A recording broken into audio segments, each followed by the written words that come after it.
Welcome to the Explainer. So, what if everything happening in the world right now isn't random at all? What if it's all part of a plan? Today, we're diving into a really wild theory from a book that says just that human history might just be one long rehearsal for a single massive final event. All right, so let's get right into it. The book basically asks this: is all the chaos we're seeing just chaos, or is it something more?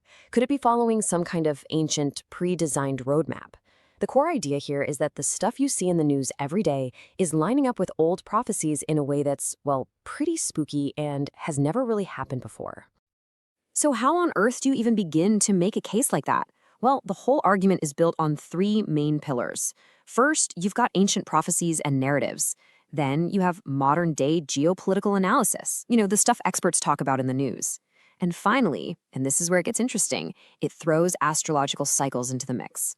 It's a really unique way to look at the world for sure, and we're going to break down how these three things supposedly weave together to predict a massive, world-changing transformation. Okay, so to make this easy to follow, we're going to walk through the theory's timeline in 5 distinct steps. It starts with a spark, then a total collapse, a huge global battle, the rise of a new leader, and finally, a completely unified world. All right, first up, the spark of crisis. So according to this theory, the whole thing kicks off with one single event, a flashpoint. And where does it happen? Right in the Middle East, which the book calls the world's ultimate powder keg. What's really fascinating here is how specific it gets. It's not just the Middle East. The book points to 3 exact regions: Sham, which is the historical Levant area, like modern-day Syria; Mesopotamia, which is Iraq; and the Hijaz in the Arabian Peninsula. And the theory goes that these places aren't random. Nope. They're basically the world's choke points for energy, for trade routes, and for ideology. The analysis in the book says these places are already falling apart, with governments losing control, creating this super dangerous power vacuum. And this isn't just some vague idea either. The source actually puts a number on it. It calculates a 55% chance that the conflicts happening right now will blow up into major regional wars. And of course, once that happens, it's basically an open invitation for bigger world powers to jump in, each one trying to shape the outcome for themselves. And this is where that astrology piece comes back into play. The theory claims that all this is being driven by some really harsh alignments in the sky between Mars, which, represents war and action, and Pluto, the planet of huge, deep, structural change and upheaval. This kind of alignment is apparently super rare and incredibly powerful. It doesn't just mean a small conflict. It points to a period of systemic violence that's designed to literally tear down the old world order to make way for whatever comes next. So that's the spark. Now let's get to stage 2, the structural collapse. How does this regional mess go global? Because, according to this theory, it was never, ever meant to stay in one place.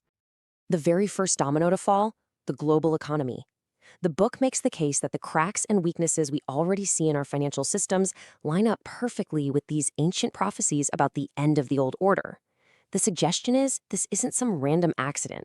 It's part of a cycle that's happened before and is predictable. Again, they put a number on it, a 45% probability of an economic crisis so bad that our normal financial rules just stop working. And the result? A massive, unbelievable shift of wealth and power, on a scale we really haven't seen since the World Wars. Okay, so once the economy is in free fall, that intense pressure starts a chain reaction that leads to a full-on social breakdown. The theory lays it out step by step. First, corruption in major world capitals becomes so obvious you just can't ignore it anymore. That leads to public trust completely disappearing. Then you get internal chaos, uprisings, and powerful countries start getting paralyzed, not by an enemy outside, but by rot from within. This brings us to stage 3, the global battle. All this chaos, both inside and outside countries, sets the stage for one huge, pivotal conflict. A battle that forces all the major world powers to finally put their cards on the table. And at the absolute center of this stage is a prophesied battle with a specific name: the Battle of Carcassia. Now, this isn't just any old fight. It's supposed to be an all-out war right there in Mesopotamia, fought over the stuff everyone needs: oil, gas, and maybe most critical of all, the water from the Euphrates River, which is already drying up. So who gets pulled into this mess? Well, the book points to 2 major groups using these symbolic names. You've got the Northern Forces, which stands in for Eurasian powers, and then Rome, which represents the West.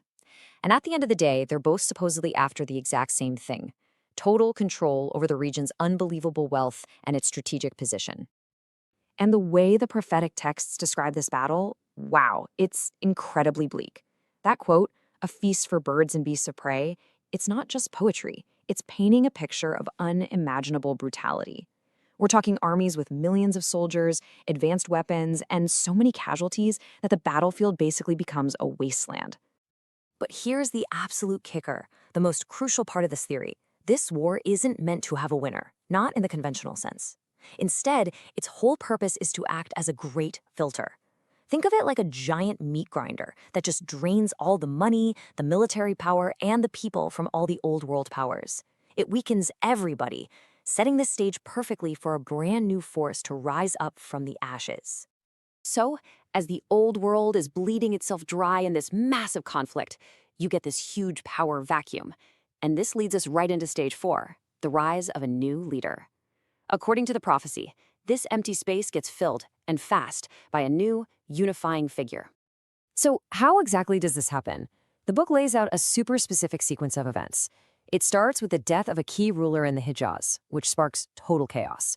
Right out of that instability, this charismatic leader emerges, someone who's already been tested by crisis. They quickly pull together support from reform-minded groups, and then something incredible happens. A catastrophic event, described as an entire army being swallowed by the earth, is seen as this undeniable, almost supernatural sign that this is the person who's meant to be in charge. But look, their rise to power isn't just about winning battles or having cosmic signs on their side. The theory argues that the main reason they succeed is because the world is just desperate.